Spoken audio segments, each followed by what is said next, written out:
a private legal practitioner who's leading calls for Health Minister Kwakwajiman Menu to resign or be sacked, says the minister is still liable for prosecution in spite of efforts by government to retrieve monies for non-supply of the Sputnik V vaccine. Saudi businessman Sheikh Al Maktoum, the agent in Ghana's botched attempt to procure the vaccines, has agreed to refund a total of $470 million to the government, being the remaining amounts for the non-supplied doses of the vaccines. He was due to supply about 300,000 Sputnik V vaccines in an agreement signed with the government. However, his outfit only delivered 20,000 doses. The Parliamentary Ad Hoc Committee set up to investigate the controversial Sputnik V vaccine deal ordered the Finance Minister to retrieve the money. The Sheikh has responded to this. My colleague Elton Brobe joins me via Zoom for more on this one. Elton, let's start with the Sheikh's letter.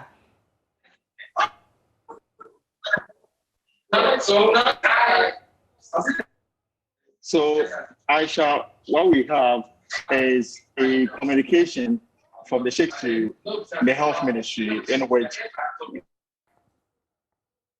is making plans to pay $1 billion. That's government advanced to him as part payment for the delivery of the 300,000 doses of the Sputnik V vaccine. So the letter is coming from the private office of Sheikh Al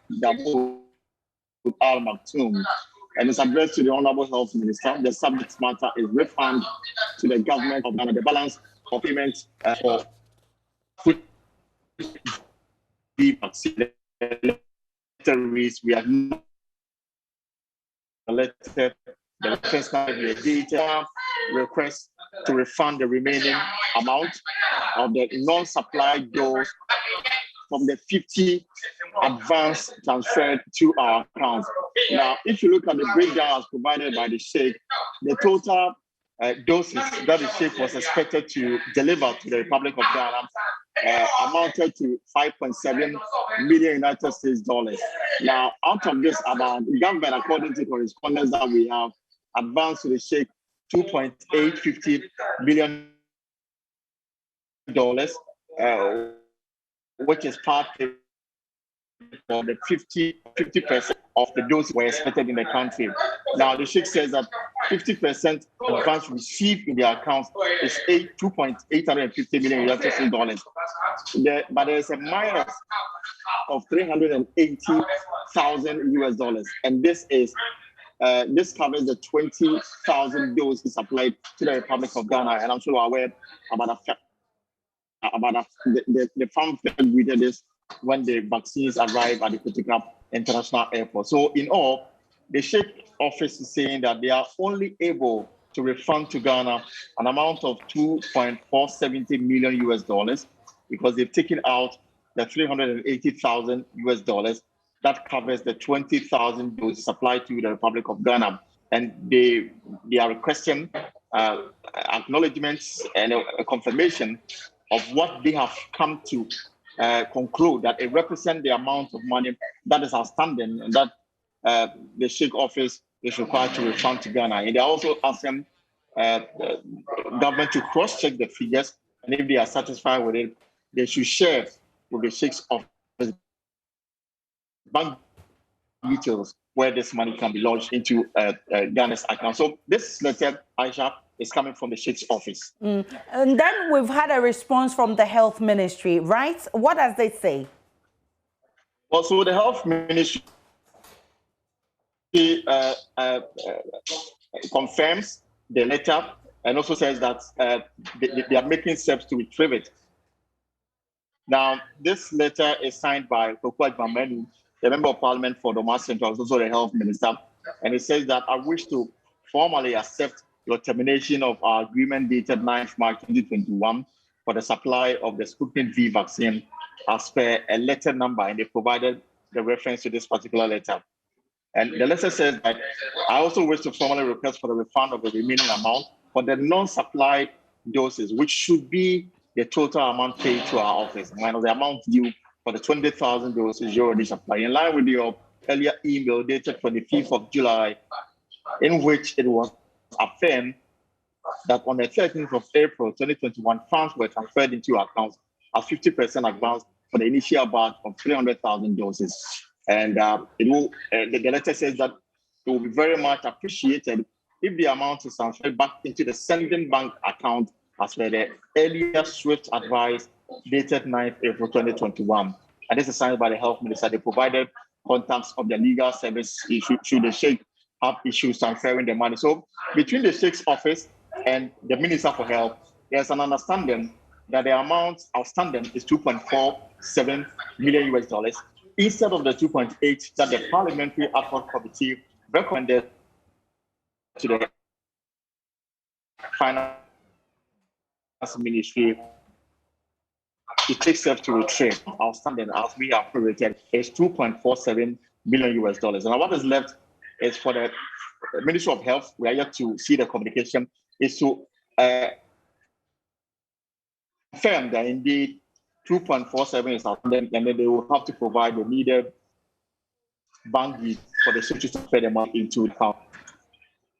This afternoon, there seemed to be correspondence by state actors leading to the payment of the $2.8 million to the Sheikh. Elton, let's start with the letter from the Comptroller and Accountant General.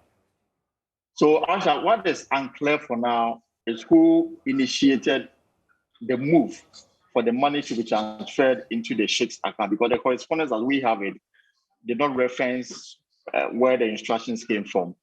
Even though public sector practice, you have to come to the conclusion that obviously because the Health Ministry is leading this, the Health Ministry will have to write a letter to the Finance Ministry.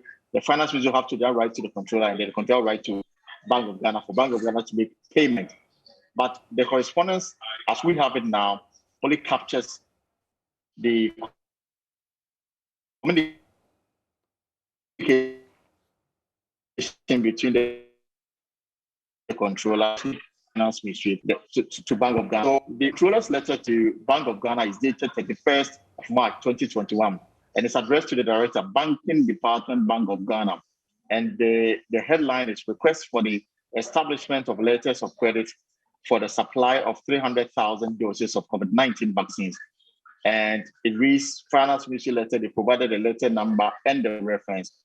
And the Controller is saying that you are hereby requested to establish irrevocable letter of credit in a sum of $2.850 million, half of the Ministry of Health, which in this case, the Controller described as the applicant, in favor of Ahmed bin Damoud Al Maktoum, the supply in health. Designated account below to establish the letter of credit, and the account name is provided as Sheikh Ahmed bin Damoud Al Maktoum. The account number is provided. The IBAN number is also provided. The bank name is provided as Commercial Bank of Dubai.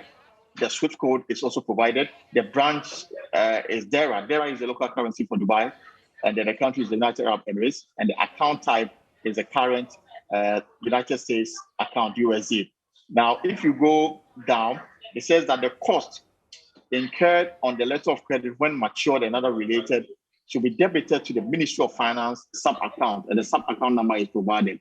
And then finally, they say that in the event of inadequate funds in the aforementioned account, that's the Ministry of Finance, the government of Ghana has also provided additional account where the Sheikh can service and to take the amount of money involved. And that particular account number is also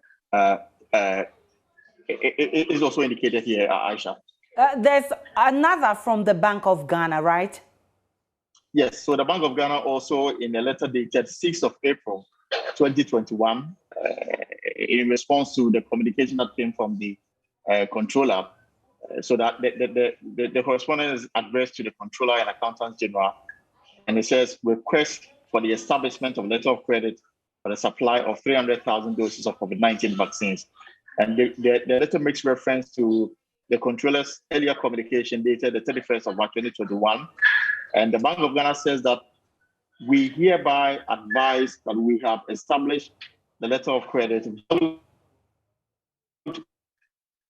$2.858 million in favor of the private office of Sheikh Ahmed bin Damoud Al Maktoum on the 1st of April 2021 through Ghana International Bank PLC London. Now, the letter of credit reference number is provided, and they've also attached a copy of the letter of credit documents, and they signed yours faithfully, Kweku Hammond, for head banking department of the Bank of Ghana. And it's also addressed to the Ministry of Finance and the Ministry of Health. And this clearly has terms. So related to COVID-19, a private legal practitioner was leading calls for Health Minister Kweku Menu to resign or be sacked, says the minister is still liable for prosecution in spite of efforts by government to retrieve monies for non-supply of Sputnik V vaccines. Even more fortified in that stance than before. Why? Because, you see, Evans, every day, with every passing day, it's just getting worse, because you see, this is a person who has embarrassed us as a nation. Okay, and that's even putting it very mildly. You see, having committed all these criminal offenses, all right? You're talking about committing the government with our cabinet approval and all those things. And you see, no, it's not as if we don't know that they constitute criminal offenses. So we know, but we're just thinking that, why don't you go first? Then let's have some sober reflections and see whether his plea that it was his quest to save lives that caused him to do what he did should be sufficient to stop a criminal prosecution, or we should go ahead. Because, Evans, look, the Financial Management Act has some new set of offenses. So apart from the, apart from the conventional causing financial loss, even right now, if you sign a contract and that contract creates an obligation for government to pay money, that act alone. So that is when you don't follow due process and you sign the contract which commits government. That alone is an offense. Check Section 96 of the Financial Management Act, Act 921. Okay. And there are some other offenses that I'm analyzing. As the conversation is developing, we'll bring that out. But so far, it's clear that, look, when you make an unauthorized commitment resulting in a financial obligation for the government, listen, that's Section 96 of the Financial Management Act. So this one, they are not even saying we should lose yet. No. Meaning, if you fail to follow due process, you do a Lone Ranger, like Mr. Ajimamenu did. This qualifies. When you act as a Lone Ranger, you don't go for parliament, I'm even starting cabinet approval, and then you don't go for parliamentary approval. Then we have PPA so hanging in the air. These first two alone, unauthorized commitment, that per se, that is so if you don't follow due process, it's a